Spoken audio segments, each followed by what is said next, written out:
कांग्रेस नेता राहुल गांधी की भारत जोड़ो न्याय यात्रा चल रही है। इसे लेकर जयपुर कांग्रेस ऑफिस में एआईसीसी महिला कांग्रेस राष्ट्रीय अध्यक्ष अलका लांबा और पीसीसी अध्यक्ष गोविंद सिंह डोटासरा की प्रेस कॉन्फ्रेंस हुई, जिसमें अलका लांबा ने कांग्रेस की ओर से भड़ास निकाली और भाजपा की जमकर क्लास लगाई। अलका लांबा ने सबसे पहले राम मंदिर को लेकर बात की और कहा कि अधूरा राम मंदिर बनाकर भाजपा लोकसभा चुनाव में इसका फायदा उठाने की कोशिश कर रही है। अलका लांबा ने कहा कि गुरु शंकराचार्य ने राम मंदिर कार्यक्रम का विरोध किया तो भाजपा वालों ने उन्हें अधर्मी कहा। राष्ट्रपति को नहीं बुलाया, गुरु शंकराचार्य अपमानित महसूस कर रहे हैं। राम मंदिर में प्राण प्रतिष्ठा समारोह का बुलावा बीएचपी आरएसएस क्यों दे रही है? कांग्रेस के कुछ नेताओं की निजी आस्था है कि वे राम मंदिर समारोह में भाग लेंगे या नहीं, लेकिन पार्टी गुरु शंकराचार्य के साथ है। चुनावी भाग के लिए भाजपा आधे अधूरे राम मंदिर का उद्घाटन करवा रही है। चुनाव आयोग निष्पक्ष नहीं है, कुछ भी हो सकता है। मुख्य चुनाव आयुक्त पिछले 5 महीनों से इंडिया अलायंस के नेताओं से मिलने की कोशिश कर रहे हैं। अब कहा है कि सीबीआई ईडी जब चुनाव आएगा तो ये दोनों एक्टिव हो जाएंगे, फिर से लोगों को परेशान करना शुरू कर देंगे। इंडिया अलायंस की सरकार बनते ही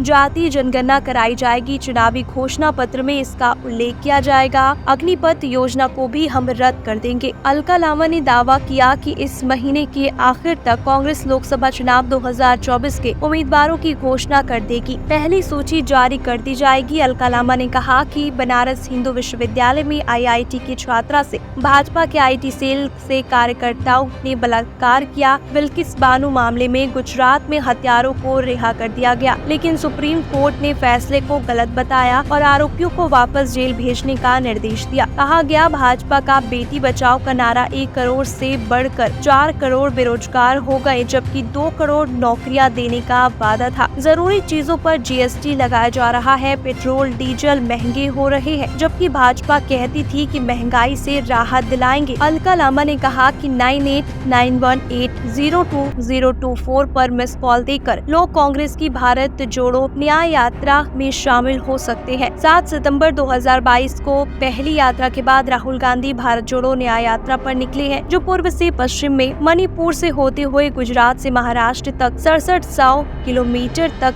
सफर तय करेगी। 15 राज्यों में जाएगी। यात्रा से न्याय शब्द जोड़ा गया है क्योंकि ये आर्थिक, सामाजिक, राजनीतिक न्याय की लड़ाई है। कांग्रेस की यात्रा को मणिपुर से शुरू करने की अनुमति नहीं देकर भाजपा ने लोकतंत्र की हत्या है। राहुल गांधी वहां पहली बार नहीं जा रहे हैं। अब तो यात्रा मणिपुर से ही शुरू होगी। दम हो तो भाजपा रोक कर दिखाए। अलका लांबा ने दावा किया कि कांग्रेस राजस्थान में चुनाव नहीं हारी, बल्कि पार्टी की सिर्फ भूमिका बदली है। कन्हैया लाल का नाम लेकर भाजपा सत्ता में आई। केस एनआईए के हाथ में है। भाजपा अब राजस्थान चुनाव जीत गई तो उसको मारने वालों को फांसी पर चढ़ाए। राजस्थान में सरकार बनने के बाद प्रत्याशी को मंत्री बनाकर विधानसभा का चुनाव लड़ा था, लेकिन भाजपा हारी, हम जीते। एमएसपी कानून अब तक नहीं बना। 1 घंटे में एक किसान आत्महत्या कर रहा है। ये सभी हालत तभी ठीक होंगे जब इंडिया अलायंस की सरकार बनेगी।